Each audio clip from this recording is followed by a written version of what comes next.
My dudes, what's going on? Welcome to the version 1.60 patch note recap. Nullerific bazinga. Warning, there are spoilers, so if you don't want to be spoiled, you have been warned. Anyways, let's get into it. Version 1.60, which is the Troll Boss update. New content, lots of good stuff. World 4 pets have been huge. Troll Boss version 1.6. The massive troll has revealed his lair and is very excited to see you again. This is located at Stilt Seekers. As we all know, the 10 troll-related tasks are now completable in the World 4 taskbar. 4 troll equipment recipes can now be purchased in the World 4 merit shop and can then be crafted, of course. It's really expensive, chat. I'm going to be completely honest with you. To get these tasks all done and ready to go, it's going to take a long time. Also, there's another thing I've noticed. I took a look around. There is no quest keeper to get daily keys for troll. 16 new pets to breed, but only after you tussle with the troll, so to speak, which is beat World 4 boss. New pet genetic is LAZARUS, which fires a laser that hurts all enemies and has a very short cooldown. What LAZARUS actually does is it fires a laser dealing 100% damage to all enemies every 1 second. Strangely enough, the laser will continue zapping as long as you don't click anything. And the secondary is when in combat, all pets have their abilities fill up 10% faster. LAZARUS is pretty much like a miniature refiller. We also have the new pet genetic known as Shell, which is for 10 seconds, all critical hits boost block chance until the time runs out. And also in the secondary trait, when in fence yard randomly lays eggs, which can be picked up and will appear in your incubator, will stay until you revisit the pet yard. Personally, you don't need to stand around and wait. That's for the shelled. Treasure, it says it taps away enemies. But what it actually does is the next 6 taps delete any enemy attack you tap on. This ability will not refill while you have taps remaining. When in fence yard, you have a plus 25 daily spice claim. Only works in pets in the fence yard before the start of the day. We have the next one, which I'm super excited for. This is one of my ones that I'm going to be trying to make work, which is known as Ninja. And it tells you what it is, but I'm going to tell you what it is anyways. Ninja shoots 4 ninja stars, which deals 175% damage each. And its secondary trait is when in combat, adjacent pets of this pet throws 1 ninja star instead of basic attacks.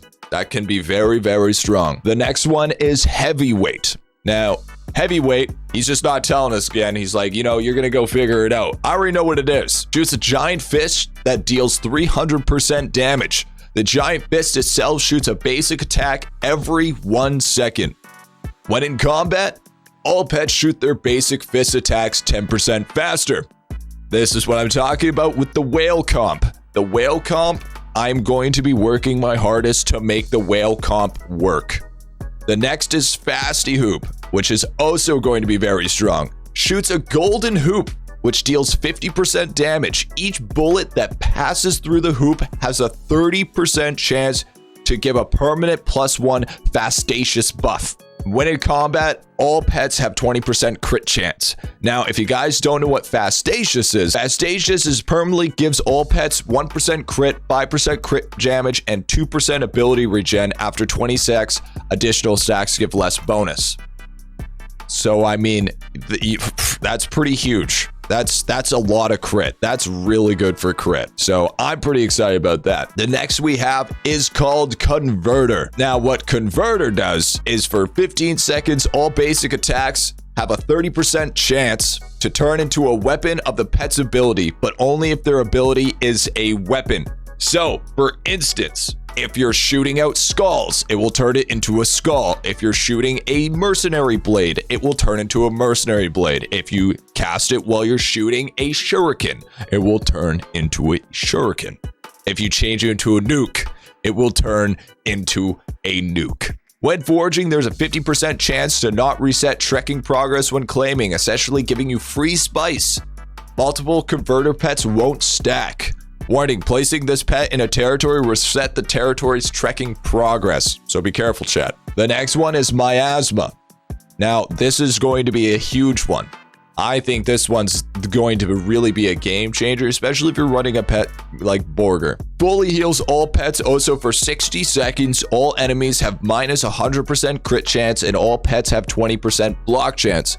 Always starts 100% filled. When foraging, all pets on this team contribute 4 times more foraging speed if there aren't the 2 pets at the same time. I mean, that's gonna create a whole different diversity of foraging as well, which is pretty good. Then we have the next unlock, which is known as Super Boomer. Now, Super Boomer throws 2 super boomerangs, which deal 100% damage and has an 80% chance to bounce. When in combat, all pets deal 1.4 times damage. Super Boomer is basically just a goated version of Boomer. Imagine if we still had Flashy, chat. Imagine if Flashy still worked the way it used to. Well, we'd have a, it would be pretty broken. It would be pretty broken.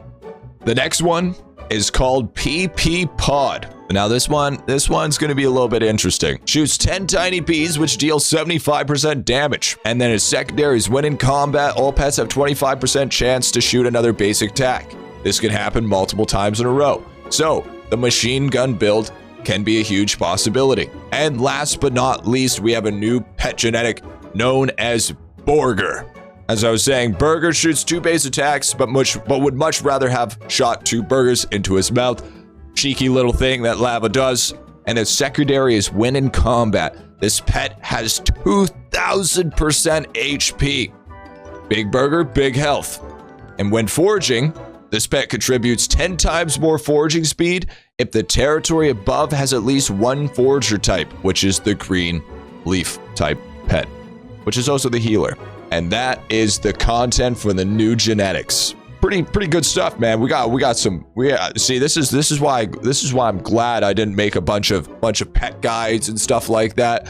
Because if I made a ton of pet guides, you know what would end up happening? They would have become irrelevant. They would have been absolutely useless, because they would be like, well, the things that you suggested were not the things that were good. It's time for the quality stuff. It's time for the quality. Added hotkeys for using pet abilities in pet fights. It's keyboard buttons 1, 2, 3, 4, 5, and 6. Add a toggle display to show pets' abilities without having them on tap. This way you don't have to click around and try to remember which pet is which if you were looking for a specific ability to breed. This one, okay, so this, I've tried this out already. This is pretty. This is kind of in your face. There's a lot on the screen. There's a lot on the screen. I think it'd make more sense if you just showed the icon instead of the whole name, but that's just me personally. Deathstone's genetic ability now gives all other pets 2 times max HP in fights instead of 1.5 times max HP. Now here, chat, here's what I'm thinking. I'm thinking that this with Burger is gonna be very, very, very strong. Now, I don't necessarily know if it does ×2 on the ×2000, or if it does ×2, then does ×2000. It's all going to be a difference. If the way it's calculated is going to decide whether it's super goated or not. Deathstone genetic now shoots more rocks than it used to. Still predominantly based on total numbers of team blocks. Also, rocks do 250% damage instead of 200%. So that's just, he's trying to push Deathstone. He's 100% trying to push Deathstone. Fighter's genetic bonus ability is now 1.2 team damage instead of 1.1 team damage, which is, you know, it's decent. Looter genetic no longer can cast fleet ability. It can cast all new abilities though, so that's a positive EV move, and indeed very quality. I think personally he should have, if he was going to do that, he should have took out a alchemic for the looter genetic. My personal opinion, I feel like alchemic shouldn't be part of the looter ability, but that's just me. Now here's some beautiful ones that you guys are gonna love to hear. Absolutely love to hear. Nullo salts now cost 2 purple salts instead of 3. So yeah, Nullo salts are 33% easier to make. Nullorific Bazinga. Bazinga, baby. Bro, I'm so happy that it costs less. Because, damn, Nullo salts were getting a little bit out of hand. We can all agree on that. Salt changes are always welcome. Always, always welcome.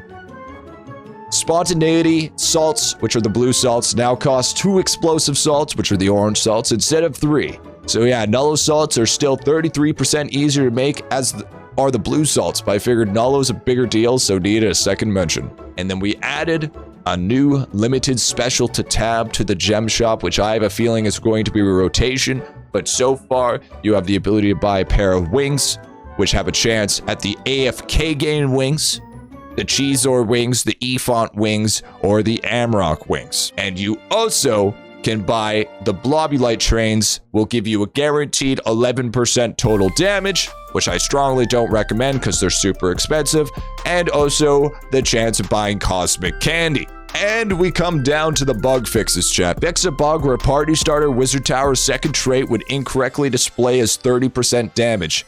It was previously, and still does, correctly give its plus 15% bonus despite this. So it's just, I mean, it's just a graphical error. Fix an issue where looter and alchemic bonuses to foraging were not being applied to World 4 territories. And then the last one's high. Lots of good stuff, lots of things to take care of, lots of things to learn today. Beautiful, beautiful, beautiful.